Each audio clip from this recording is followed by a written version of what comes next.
Bueno, ¿cómo les va? ¿Cómo andan? Bueno, este seminario, vamos a construir los contenidos de este seminario que me han pedido los compañeros las compañeras de salud colectiva y comunitaria, que hemos denominado la salud como derecho humano.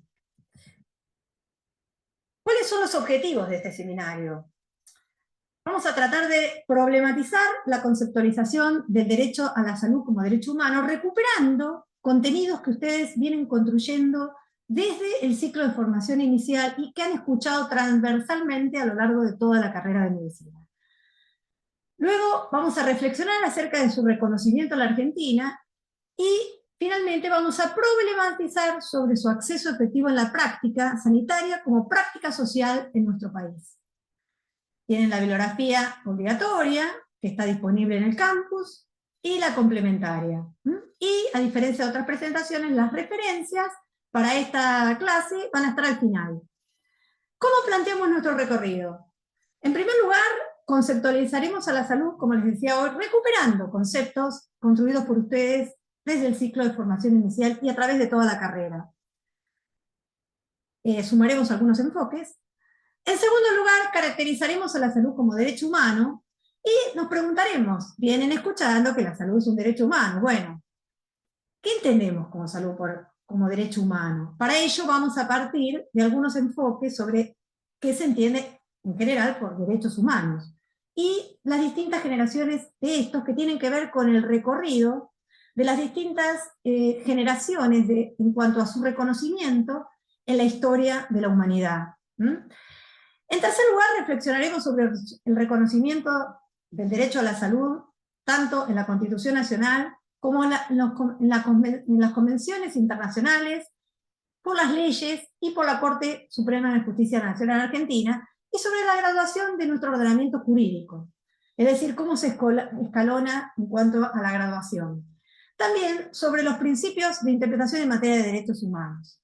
Finalmente, luego de una breve referencia de la bioética latinoamericana y de la bioética en acción, muy breve, porque será profundizada en la unidad correspondiente, bioética y derechos humanos de quinto año, luego vamos a tomar este marco teórico y a partir de este marco teórico realizaremos una reflexión crítica acerca del acceso efectivo del derecho a salud en la práctica social e externamente situada en Argentina.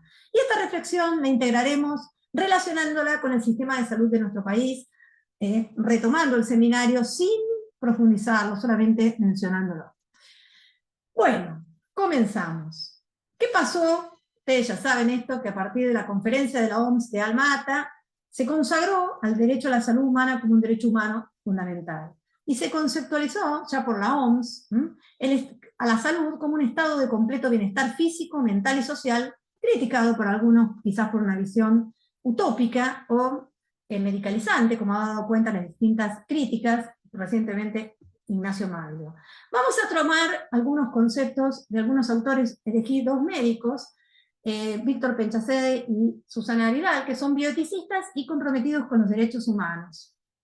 ¿Quién es Víctor Penchasade? Víctor Penchasade es el creador del Banco de Datos de Abuelas, que actualmente ahora el Archivo Nacional de Datos Genéticos lleva su nombre en su honor.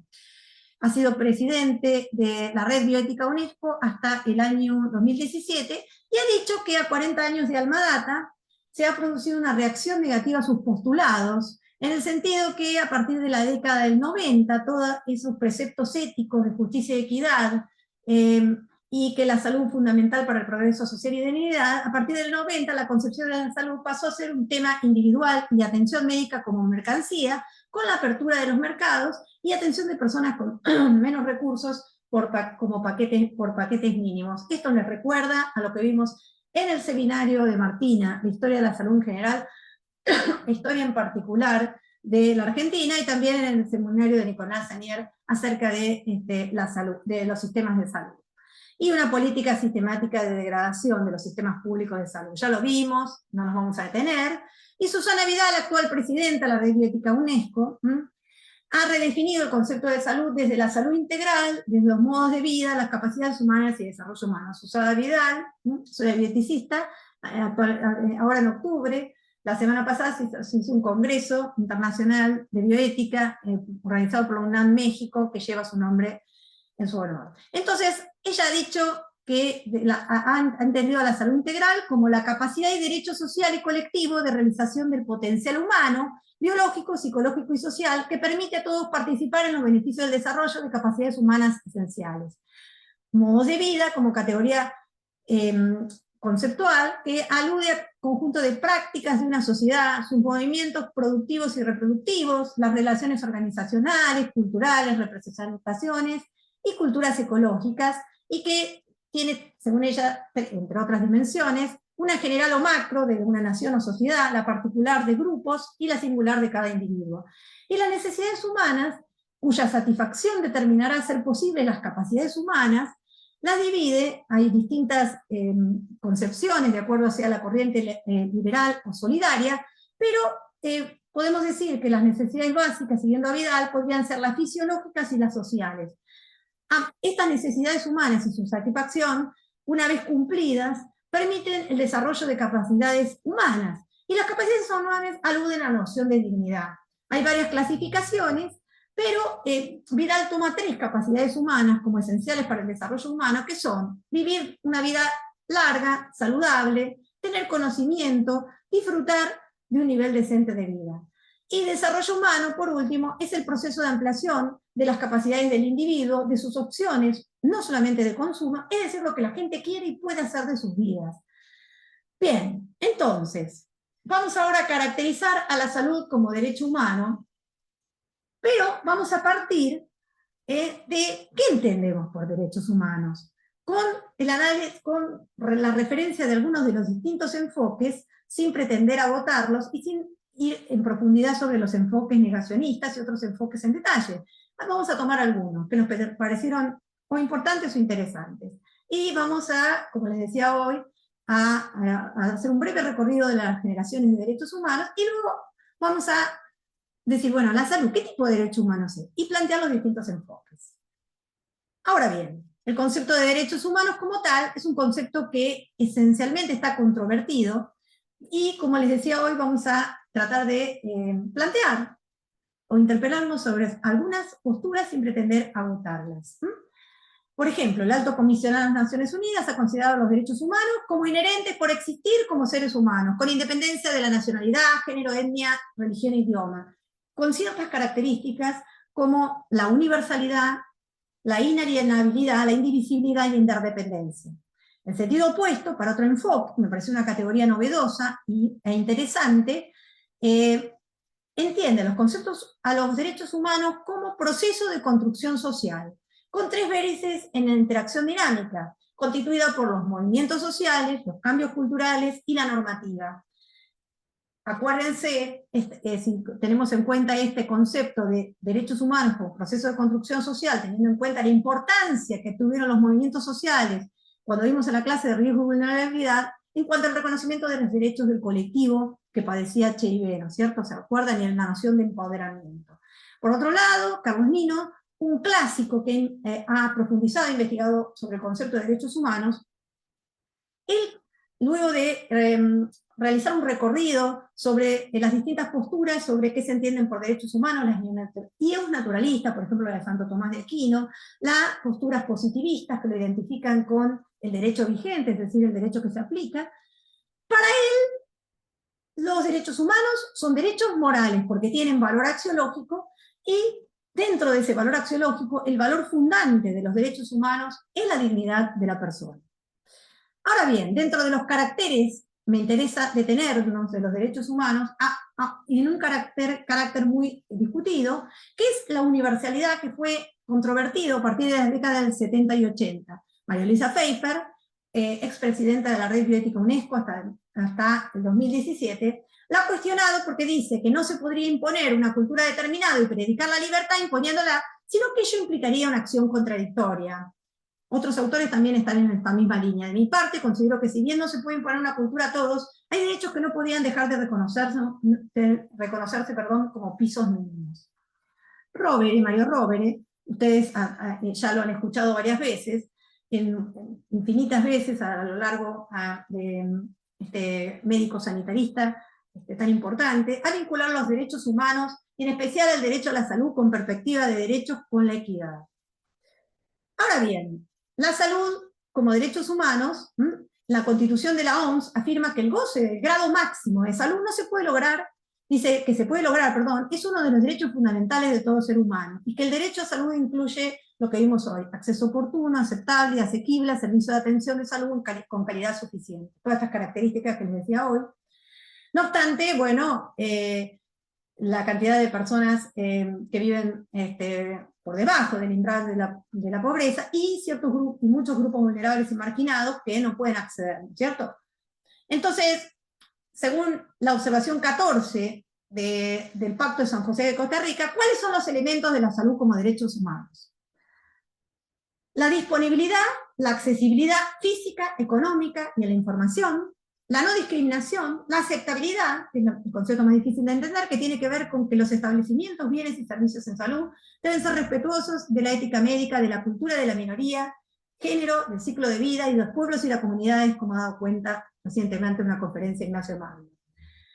La calidad, y por otro lado, es importante en el tema de la accesibilidad problematizar acerca del tema del medicamento como bien social, y no como un bien o mercancía, como un bien de mercado. Esto lo vimos muy claro en la pandemia. Ciertos países no pudieron acceder en tiempo oportuno a las vacunas, la presión, ¿no es cierto?, de las grandes empresas, los laboratorios, para imponer las patentes en las políticas públicas de salud.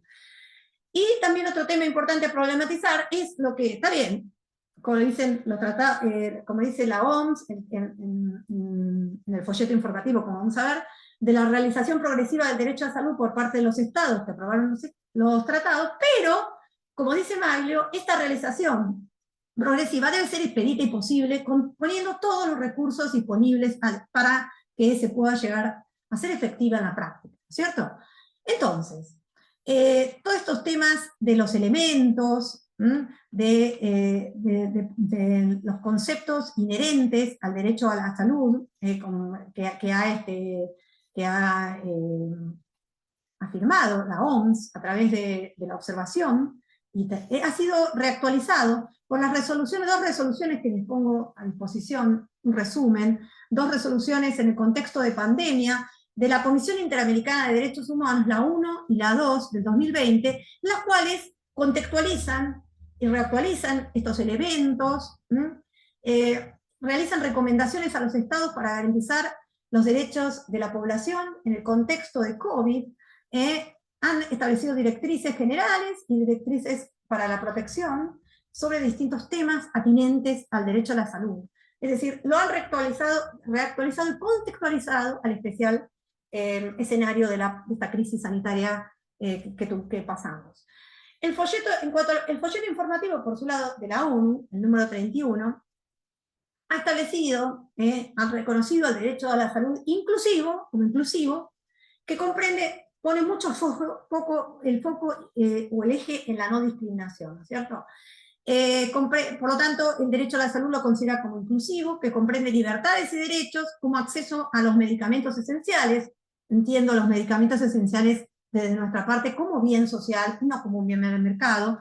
Comprende los derechos a la facilitación de bienes e instalaciones de salud a todos sin discriminaciones, por eso le dije que pone el foco, acento en la no discriminación. No equivale al derecho a estar sano solamente, y que no es un objetivo programático a largo plazo, como dijimos hoy que ha problematizado Ignacio Maglio, y que desarrolla, y para el que quiere profundizar, cómo se aplica el principio de no discriminación en derecho a la salud. Bien, ahora vamos a realizar un breve recorrido histórico de las distintas generaciones de derechos, teniendo en cuenta estas generaciones en cuanto al reconocimiento de los derechos en la historia de la humanidad, que tienen que ver con que fueron reconocidos luego de luchas de sangre, luego de grandes revoluciones o de guerras, que para mi punto de vista no deberían excluirse entre sí, sino complementarse. Los derechos llamados de la primera, de la segunda, de la tercera y cuarta generación de derechos humanos. Cuando hablamos de la generación de derechos humanos, los primeros de la primera generación, nos estamos refiriendo a los derechos individuales, en que el rol del Estado es pasivo y que solamente el Estado actuaría frente al incumplimiento, amenaza y pedido de que se garantice dicho derecho por parte del individuo titular.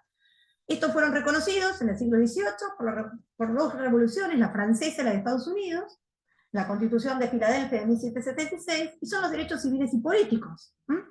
¿Cuáles son los ejemplos de derechos civiles? El derecho a la igualdad formal, a la libertad, a la propiedad, a la intimidad, a la privacidad, a derecho de libertad de circulación en todas sus amplias, libertad de expresión, libertad derecho a propiedad intelectual, también en la propiedad en sentido amplio, y los políticos, derecho al sufragio, al voto. Pero no para todos. Sabemos que la mujer fue tardíamente reconocida, no todos. Pero bueno, el principio de igualdad, por lo menos formal, de que todos somos iguales ante la ley, por lo menos, aboliéndose la esclavitud, bueno, fue un logro de estas revoluciones. Por otro lado, los derechos sociales, que fueron reconocidos luego de la revolución industrial, los sociales, económicos y culturales, y que fueron plasmados en dos constituciones paradigmáticas, como la de Querétaro, México, de 1916, y la de Weimar, de Alemania, de 1919, que lo primero que hizo Hitler, obviamente, cuando asumió, fue derogar la de Weimar. Sin embargo, reconocieron los derechos sociales, culturales y económicos, como luego de la revolución industrial. Derechos sociales, por ejemplo, laborales, previsionales, derechos sindicales o gremiales, los derechos a una vivienda digna, los económicos, que tienen que ver con el derecho al progreso, al desarrollo económico o el progreso, y los culturales, que tienen que ver con la educación en sus distintos niveles. Y los derechos de incidencia colectiva, que fueron reconocidos luego de la Segunda Guerra Mundial, en la segunda mitad del siglo XX, que son derechos que corresponden, o bien que son para todas las personas que habitan esta tierra, a la paz, al consumo, al ambiente sano, o que comprenden a cierto grupo de individuos, a ciertos colectivos. Que la característica de los derechos de incidencia colectiva, a diferencia de los derechos individuales, es que la legitimación o ante de acceso es amplia. Los derechos individuales, para poder ejercerlos, el titular debía reclamar ante la amenaza o ante la violación efectiva, debía reclamar que se los garanticen. En cambio, los derechos de incidencia colectiva, cuando decimos que la legitimación o llave de acceso es amplia, nos estamos refiriendo en que ¿quién va a ser el titular? Puede reclamarlo el titular, el defensor del pueblo, y también una asociación que nuclea, por ejemplo, todos los consumidores y usuarios, que esté debidamente registrada. Ejemplo, todos los consumidores y usuarios de servicios de luz o de gas, ¿no es cierto? Ya lo vimos en la época del tarifazo. Estos derechos también de incidencia colectiva se los llama también derechos los cuales están en contraposición con los individuales, los derechos que tienen que ver con la solidaridad. Y por último, los derivados de nuevas tecnologías, que son aquellos derechos que aparecen reconocidos con la llamada revolución industrial. Muy discutido, ¿no es cierto?, por algunos autores, como Eric Sadin, los derechos derivados de la revolución industrial, porque consideran, Eric Sadin me parece interesante, para el que lo pueda leer, habla de civilización del mundo, de un modelo civilizatorio, de mercantilización de la vida cotidiana, tecnoliberalismo, entre otros términos que ha utilizado Eric Sadin. Bueno, estos derechos derivados de las nuevas tecnologías, como de la inteligencia artificial, de la telemedicina en salud, de la historia clínica universal, ustedes saben las ventajas y desventajas que ello puede traer a ventajas en cuanto, ¿no es cierto?, a los nuevos avances en el descubrimiento de enfermedades, de pronósticos, de prevención, y la gran ansiada, ¿no es cierto?, historia universal, que facilitaría el acceso y evitaría demoras para la atención efectiva. Entonces, acceso efectivo de derecho a salud en la práctica. Pero se cuestiona por los límites a la privacidad, a la intimidad, con el tema de la inteligencia artificial. Ignacio Maglio, continuamente en conferencias, ahora este año, el año pasado, en la UNESCO, ha cuestionado las brechas digital y la vulnerabilidad, las inequidades en el acceso, la discriminación y estigmatización que puede ser fuente derivada de estas nuevas tecnologías, que lo vimos nosotros en la pandemia. No todos podían acceder a las clases virtuales, lo vimos en la pandemia claramente. Derecho, y plantea el tema del derecho a la conexión y también el derecho a la desconexión. sí, el tema de las consultas, de las telemedicinas, bueno, el derecho a la desconexión, si vos habilitás el WhatsApp, ¿no es cierto? Ustedes saben todo lo que implica, ¿no es cierto? Estar invadido, ¿no es cierto?, con los celulares, con WhatsApp. Entonces no existe actualmente, con relación a estos derechos de la cuarta generación, no existe un instrumento internacional, un tratado internacional de derechos humanos, aprobado por todos los países. Sí existen recomendaciones, por ejemplo, de la UNESCO, del 2017 y del 2021, que establecen límites éticos, principios éticos que deben regir, o de la Comisión Europea del 2019, que establece principios de lo que entienden por inteligencia artificial fiable, ¿no es cierto? No es motivo de esta clase, simplemente se los digo, como los derechos derivados de la llamada revolución industrial, ¿no es cierto? Con defensores y detractores. Y ventajas y desventajas. Pero genera derechos y también genera falta de derechos cuando existe esa brecha digital y vulnerabilidad de ciertas personas.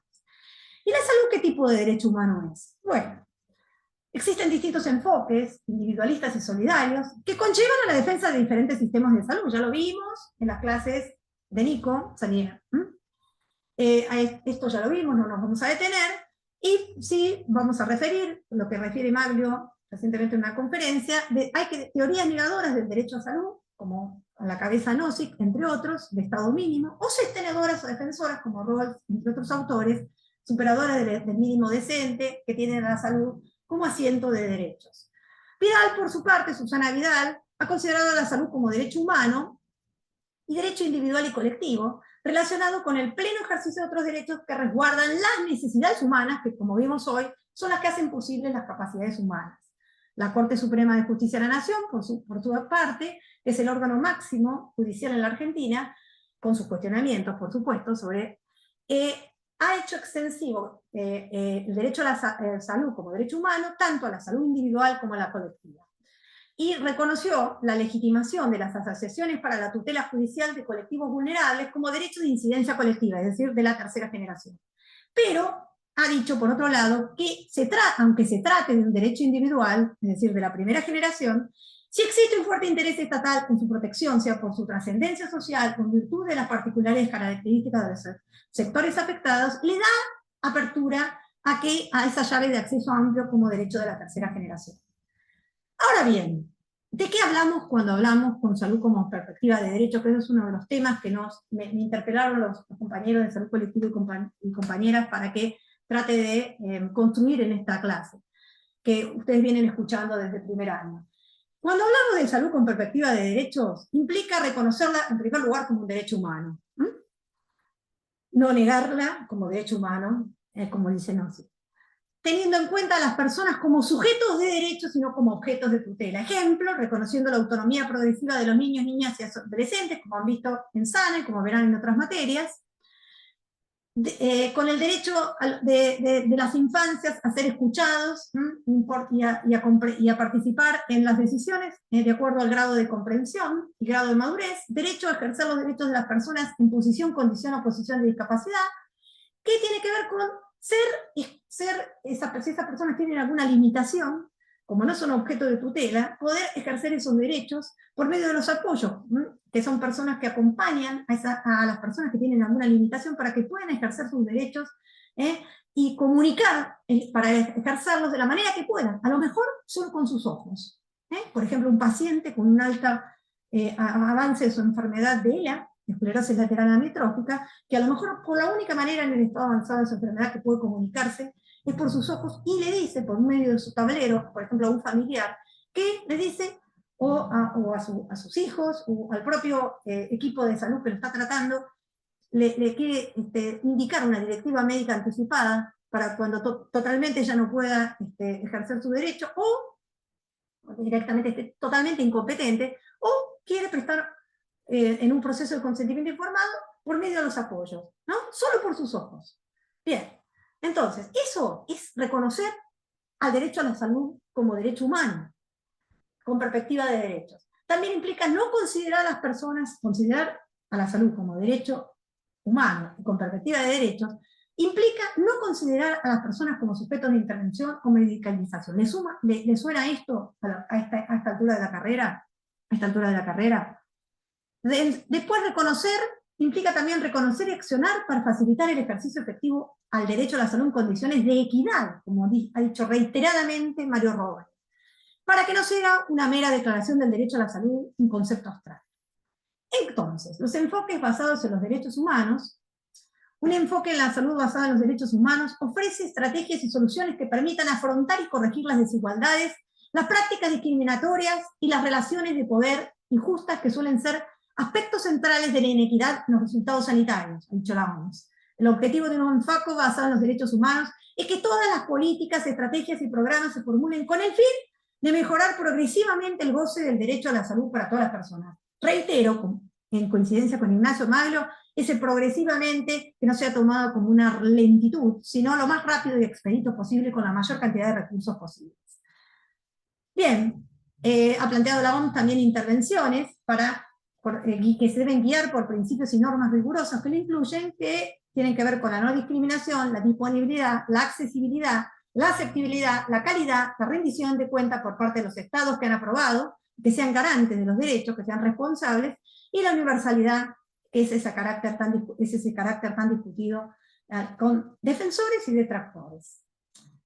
Ahora bien, en esta segunda parte vamos a plantear el reconocimiento constitucional por nuestra Constitución, convencional por los tratados internacionales de derechos humanos, legal por leyes progresistas en la materia y por la jurisprudencia, es decir, por los fallos de la Corte Suprema de Justicia de la Nación, de la salud como derecho humano. Bien, en la Constitución Nacional hay un artículo básico, que es el artículo 42, que lo reconoce en forma expresa como derecho colectivo, de incidencia colectiva, en la cual los consumidores, los usuarios del servicio de salud, o los consultantes, serían una parte en la relación, y la otra parte serían los proveedores, que sería el Estado, la prepaga, el subsistema de seguridad social. Esos serían los proveedores, esa relación como derecho de incidencia colectiva. Por otro lado, el 14 bis reconoce el derecho a salud desde la perspectiva de la seguridad social. ¿Bien? El artículo 33 de la Constitución Nacional lo reconoce como un derecho que, si bien no está enumerado en forma expresa, salvo en el 42 y en el 41 que vamos a ver, está reconocido como un derecho no numerado, pero contemplado dentro del espíritu de los derechos y garantías que están dentro de nuestra Constitución. Y el 41 enfoca el derecho a la salud, si bien no lo dice como derecho a salud, desde la perspectiva de todo el derecho que tenemos nosotros, los habitantes de nuestro país, de gozar de un ambiente sano y adecuado, como también derecho de incidencia colectiva, bien, en el artículo 41. Y en el 75, inciso 22, al remitir a los tratados internacionales de derechos humanos de igual jerarquía constitucional, lo que hace la Constitución es los tiene como parte integrante, como jerarquía, como con igual gradación que si fuera en forma expresa que estuvieran declarados en la propia Constitución. Ahora vamos a ver de qué se trata esto de igual jerarquía constitucional, que también lo vienen escuchando muchas veces en toda la materia. Yo les voy a explicar con un gráfico a qué nos referimos con igual jerarquía constitucional. Por otro lado, ha sido reconocido por muchas convenciones o tratados internacionales en forma expresa, en forma amplia, como el derecho al más alto goce, ya lo saben, a la salud integral. Ahí están enumeradas las convenciones y tratados internacionales que reconocen derechos a todos los habitantes, a todas las personas, a los niños, a la mujer, a los trabajadores migratorios y a las personas con discapacidad, ¿no es cierto? Y luego tenemos leyes progresistas que han reconocido paulatinamente el derecho a la salud.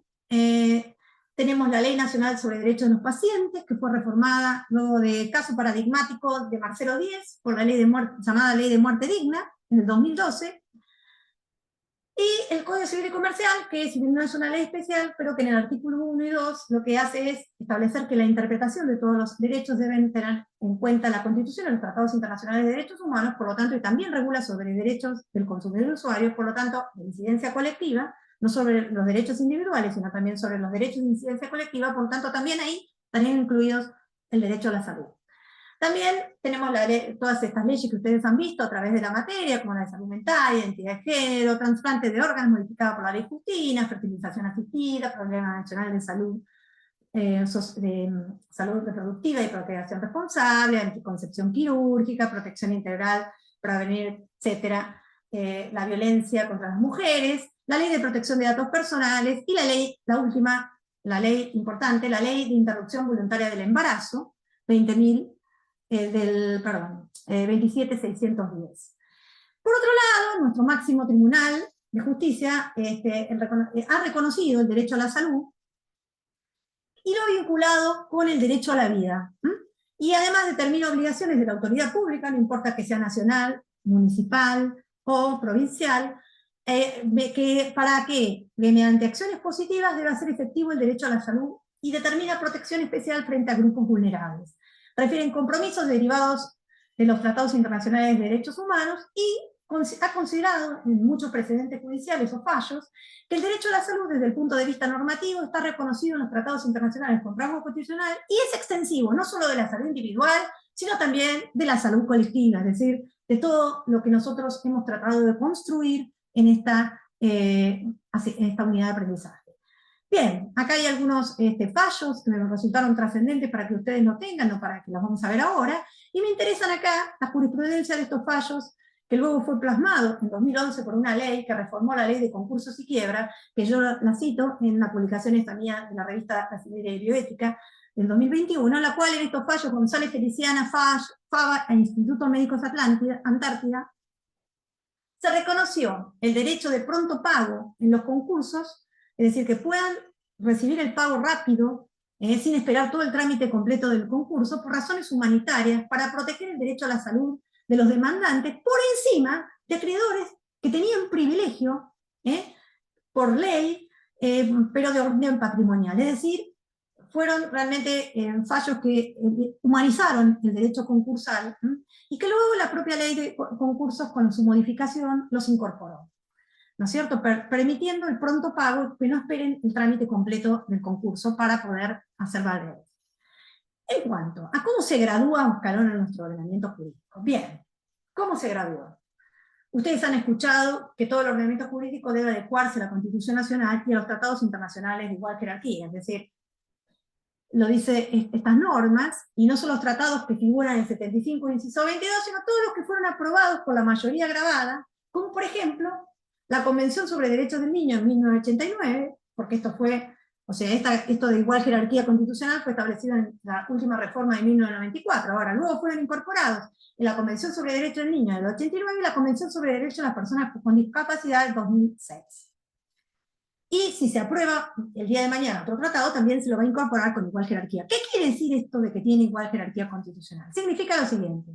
Si hacemos el gráfico de una pirámide, significa que la Constitución Nacional y los tratados internacionales de derechos humanos tienen que estar en la cúspide, y todo el resto del ordenamiento, normas, leyes, sentencias, por debajo. ¿Lo ven acá? Es decir, en la cúspide, la Constitución Nacional y los tratados internacionales de derechos humanos. Y por debajo, los demás tratados que no sean de derechos humanos. Las leyes nacionales, esto no importa el orden, esto es para constitucional, pero para que ustedes vean, me interesa acá detenerme. Por ejemplo, un tratado sobre patente que no sea de derecho humano, podría imponerse limitando el derecho a la salud, no permitiendo por una patente el acceso a un medicamento esencial. Desde mi punto de vista, estaría en violación de esto. Y esto se vio en la pandemia, como les decía hoy. Y esto está muy discutido, y fíjense que aún antes de la reforma del 94, que planteó esto de la igual jerarquía constitucional de los tratados internacionales de derechos humanos, fíjense, acuérdense que a Ilia meterse con los medicamentos, con la ley de medicamentos, le costó el golpe de Estado. Bueno, este tema de las patentes es muy interesante, porque está bien proteger la patente. Ahora, si ese patente del medicamento, de ese laboratorio o de esa vacuna está impidiendo el acceso efectivo al derecho a la salud integral, bueno, el derecho a la salud integral está por encima de ese tratado, ¿no es cierto? Esto es mi postura particular. Hay detractores y defensores.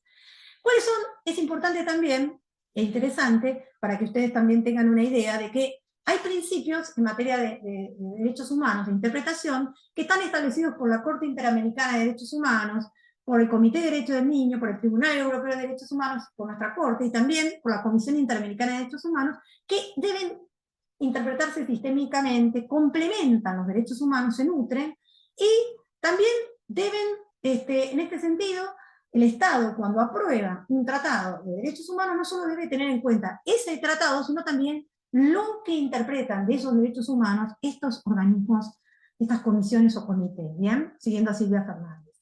¿Cuáles son algunos principios de interpretación en materia de derechos humanos que me parecen interesantes en materia de derecho a salud? El principio pro homine. ¿Qué significa o pro persona? Significa que en caso de duda, para interpretar un derecho humano, el derecho humano a la salud, hay que estar a la interpretación extensiva o amplia y no la restrictiva de su limitación. Es decir, si tenemos una duda, si el derecho debe ser interpretado en forma más amplia o más restringida, vamos a interpretarlo de manera más amplia. Esto lo ha hecho la Corte Interamericana, la Comisión, Interamericana de Derechos Humanos. Por otro lado, el principio básico, pilar en materia de derechos humanos, que es el de progresividad. ¿Qué quiere decir esto? Este impide que se legisle sobre medidas regresivas. Es decir, no se puede ir para atrás. Y si te reconoció un derecho, no se puede después quitarse. Se puede ampliar, pero no se puede ir para atrás. Por ejemplo, si por la ley de identidad de género se reconoció el derecho a que uno pueda elegir el género que lo autopercibe, y cambiarse sin ningún tipo de judicialización, con un mero trámite administrativo ante el registro civil del género, no puede más adelante venir una ley y ir para atrás. ¿Entienden? Entonces, otro principio, que no requiere tanta explicación, pero sí, si lo vamos a profundizar, sí, el de no discriminación, que está vinculado con el de igualdad. ¿Y cómo se aplica el principio de no discriminación al derecho a salud? Bueno, el folleto informativo de la OMS, el 31, que tienen como lectura obligatoria, dice que, entre otras consideraciones, la discriminación es cualquier distinción, exclusión o restricción hecha por diversas causas que tiene el efecto o propósito o de dificultar o impedir el disfrute o ejercicio de los derechos humanos y las libertades fundamentales. Bueno, ustedes lo vieron en el caso de Ana Acevedo, bueno, que acá se violó la igualdad, la equidad y el principio clásico de discriminación, ¿cierto? Ahora bien, luego de todo este recorrido en cuanto a qué entendemos por derecho a la salud, por derecho humano, por salud, por derecho humano, cuál es el reconocimiento en nuestro país, las distintas generaciones de derechos. Ahora vamos a reflexionar desde la bioética acerca del derecho a la salud como derecho humano y nos vamos a interpelar. Vamos a hacer una pequeña introducción del tema de qué entendemos por bioética, porque esto va a ser motivo de profundización en la materia correspondiente. Existen distintas perspectivas de la bioética, y cuando nació la bioética, con el avance de los grandes avances tecnológicos, como por ejemplo con el invento del respirador, personas de estado, como los casos paradigmáticos de Nancy Cruzan y Karen Killian, personas que estaban en estado vegetativo y se presentaba el dilema entre de conectarla o seguir conectando, que siga conectada al respirador o que se la desconecte, y hay distintas teorías, y una de las teorías que más tuvo influencia, la que se denomina teoría principialista o de los principios, que reflexiona sobre dilemas clínicos con un balance equilibrado, teniendo en cuenta distintos principios en juego, que dice que son 4: el de beneficencia, hacer el bien, autonomía, respetar la autodeterminación de las personas, el de no maleficencia, no dañar, y el de justicia. Pero deja de lado esa perspectiva. También nació la bioética frente a, no solamente con los dilemas clínicos ante los avances tecnológicos, sino también con los abusos en investigaciones. Los grandes abusos que hubo, que los van a ver en detalle, por eso no me quiero adelantar, pero que hubo en materia de investigación. Hay muchas películas que hablan del tema. Pero esa bioética principialista, anglosajona o hegemónica, como dice Penchazade, dejó de lado otros problemas, como ser los de la pobreza, la exclusión social, que van a ser el eje de la bioética latinoamericana sobre la cual vamos a reflexionar. Hay distintas perspectivas de la bioética. Susana Vidal, que es una referente de la bioética latinoamericana, considera que es una transdisciplina crítica con amplio campo objeto, que analiza críticamente los problemas éticos de la vida y la salud humana, y que para ella tiene marco de enfoque, el enfoque de las capacidades y plexo de los derechos humanos completo, y que es un camino para el reclamo legítimo de los derechos humanos y para la identificación de los conflictos éticos que emergen de la vida y la salud, tanto individuales como sociales. Presenta una perspectiva integral del campo objeto y ofrece formas de intervención de la realidad para transformar y generar vías para la accesibilidad de los derechos humanos a partir, ¿no es cierto?, de esta reflexión crítica.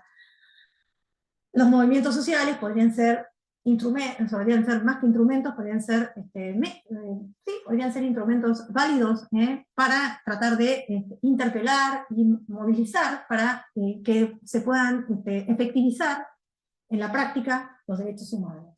Por otro lado, la Declaración Universal sobre Bioética y Derechos Humanos de UNESCO del 2005 está inspirada en los valores de los derechos humanos. ¿En qué valores? En la pluralidad, en la diversidad y en la dignidad.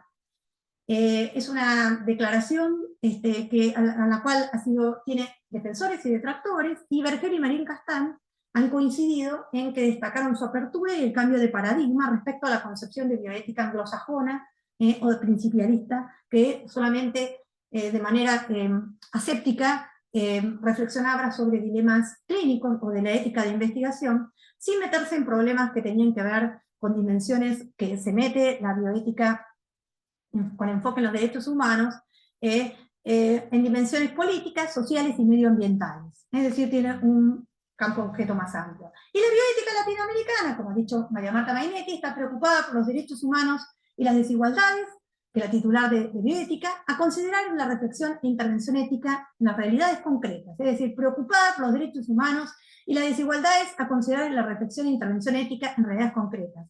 Hay distintas perspectivas, como la bioética social que estamos analizando, la bioética de intervención de Garrafa y Porto, que van a ver en profundidad en la materia, en la unidad de aprendizaje bioética y derechos humanos, el quinto, centrada en la justicia y la salud pública, la bioética de protección, con acento en la vulnerabilidad, la bioética centrada en los derechos humanos, y todas estas líneas lo que tienen en común, como ha dicho María Marta Mainetti y Susana Larroca, que son líneas que tienen en común la construcción de una bioética no neutral, comprometida con la realidad social de la región, centrada en la no discriminación, y que demanda no solo una reflexión bioética, sino una intervención social y política. Entonces, esta bioética latinoamericana, según Penchasade, prioriza los análisis de los problemas de la salud colectiva, derivada de desigualdades en salud, de la falta de vigencia del derecho a la salud y del principio de justicia. Por eso ni se interesa, y además implica una toma de posición activista. Por eso hemos elegido este marco teórico para reflexionar acerca del reconocimiento del derecho a la salud y su acceso efectivo a la práctica. Y también la bioética en acción, que es una perspectiva de una bioeticista del Observatorio de Bioética y Derecho de la Universidad de Barcelona, también bioética con enfoque en los derechos humanos. Esta bioética en acción tiene una impronta de transformación de las realidades para poner en práctica la bioética con enfoque en los derechos humanos, y esta categoría conceptual evoluciona hacia una responsabilidad social, especialmente en salud. Y todas estas perspectivas se basan en la bioética con enfoque en los derechos humanos. Todas, la bioética latinoamericana y también la bioética en acción, la del observatorio con distintas ¿no es cierto?, enfoques. Una bioética plural y laica que considera que los derechos humanos son el mínimo ético irrenunciable en las sociedades democráticas con fundamento en la dignidad, y que inspiró, como les dije hoy, a la Declaración Universal de Bioética y Derechos Humanos de UNESCO en 2005.